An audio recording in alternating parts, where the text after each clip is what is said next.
When she laughed while signing the divorce papers, I felt nothing. No grief, no anger.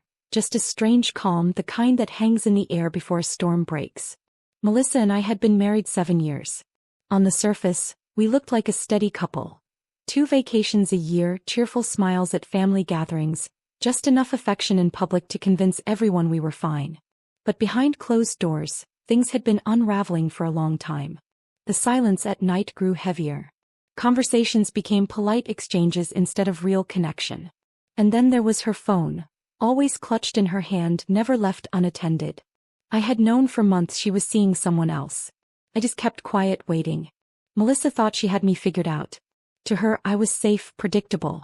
A man with a plain IT job, a modest home, and a routine she found uninspiring. She liked to call me steady, but I could see the boredom behind her smile. In her eyes, I wasn't daring enough, wealthy enough, or exciting enough to keep her interest. What she didn't realize was that ordinary was just the mask I wore. My day job was real, yes, but by night I was building something bigger. I had quietly launched a tech startup years earlier, and while the world was shut down during the pandemic, my company exploded. I never flaunted it, never changed my lifestyle. Every cent went back into the business, hidden under a holding company with no trail she could follow. By the time she served me divorce papers, smirking as if she'd already won, I was worth nearly $12 million. She sipped her green smoothie and said as casually as if we were talking about Netflix, "I think we both know this is for the best." "I agree," I replied. Her eyes flickered with surprise. She expected pleading, anger, maybe desperation. Instead, I gave her nothing. She walked away, certain she had defeated me. In the weeks that followed, she bragged openly to her friends. She told them she'd get the house, generous alimony, and a clean escape from what she called the dull chapter of her life. On social media, she paraded her new boyfriend, the same man I had seen pick her up a few streets away so my security cameras wouldn't catch him. I said nothing. I waited. The day of the court hearing was when it all fell apart for her. Melissa arrived in her best divorce glow-up outfit. A fitted dress, flawless hair, confidence radiating from every step.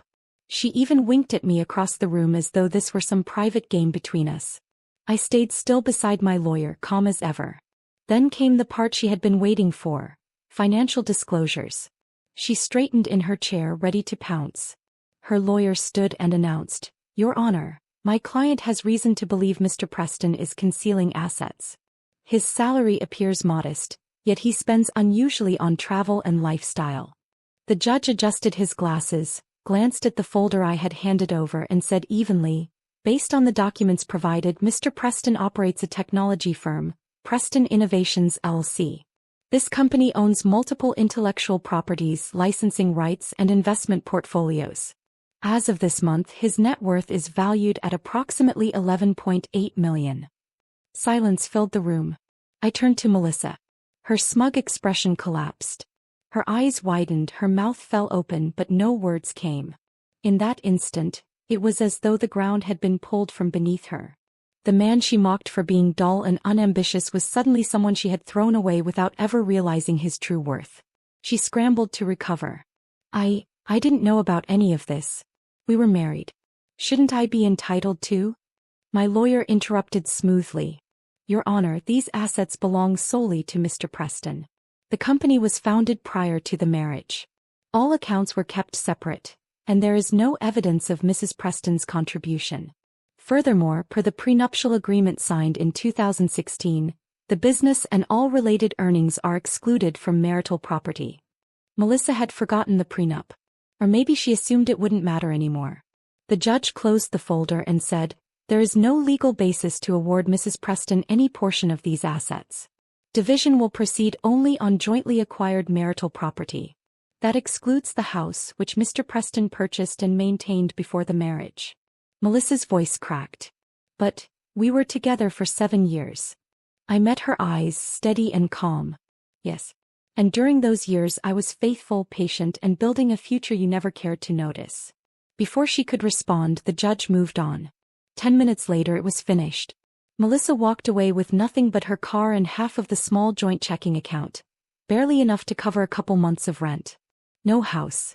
No alimony. No share in the life she thought she was cashing out on. I left the courtroom without looking back. That evening, I poured myself a glass of whiskey, stepped onto my balcony and finally allowed myself to smile. She believed she'd be walking away with wealth and comfort. Instead, she collided headfirst with the consequences of her arrogance. Now she sees my company on the news, hears me on podcasts, and watches from the sidelines as I build a new life with someone who doesn't just label me reliable, but recognizes me as steady, ambitious, and worth standing beside. Revenge doesn't always come in fire and fury. Sometimes the quietest answer is success. And the sweetest justice is letting someone realize, far too late, exactly what they threw away.